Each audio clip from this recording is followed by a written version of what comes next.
करवा चौथ की कहानी। एक गांव में एक साहूकार के 7 बेटे और एक बेटी थी। सेठानी सातों बहुओं और बेटी सहित कार्तिक कृष्ण चौथ का करवा चौथ का व्रत किया करती थी। उस लड़की के भाई हमेशा अपनी बहन के साथ ही भोजन किया करते थे। उस दिन भी भाइयों ने बहन को भोजन के लिए बोला। तब बहन बोली, भैया आज मेरा करवा चौथ का व्रत है, इसीलिए चांद उगेगा जब खाना खाऊंगी। भाइयों ने सोचा कि बहन भूखी रहेगी, इसीलिए एक भाई ने दिया लिया और एक भाई ने चलनी लेकर पहाड़ी पर चढ़ गया। दिया जलाकर चांदनी से ढक कर कहा कि बहन चांद उग गया है, अर्घ दे ले और खाना खा ले। तब बहन ने भाभियों से आकर कहा कि भाभी चांद देख लो। तब भाभी बोली कि बाई जी, ये तो चांद तुम्हारे लिए उगा है, तुम ही देख लो, हमारा चांद तो रात में दिखेगा। बहन अकेली ही खाना खाने बैठ गई।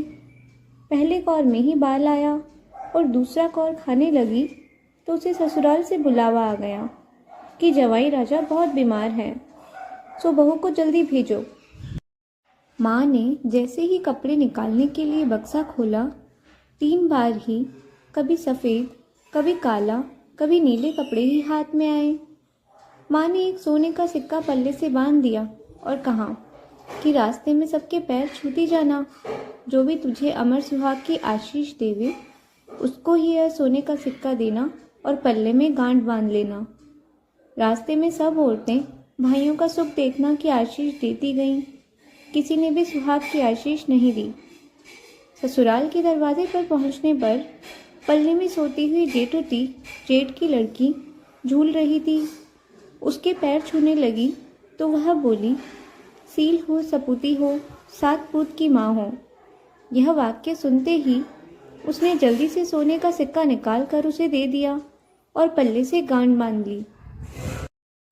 अंदर गई तो पति मरा पड़ा था। बहू ने अपने मरे हुए पति को जलाने के लिए नहीं ले जाने दिया और बोली, मेरे लिए एक अलग से झोंपड़ी बनवा दो। और वहीं अपने मरे हुए पति को लेकर रहने लगी। रोज सास बची कुची ठंडी बासी रोटी दासी के साथ भेज देती और कहती, जा मुर्दा सेवनी को रोटी दिया। थोड़े दिन बाद माँ की तिलचोट आई और बोली, करवा पिला तू करवा पिला, भाइयों की प्यारी करवा ले, दिन में चांद देखने वाली करवा पिला। जब वो बोली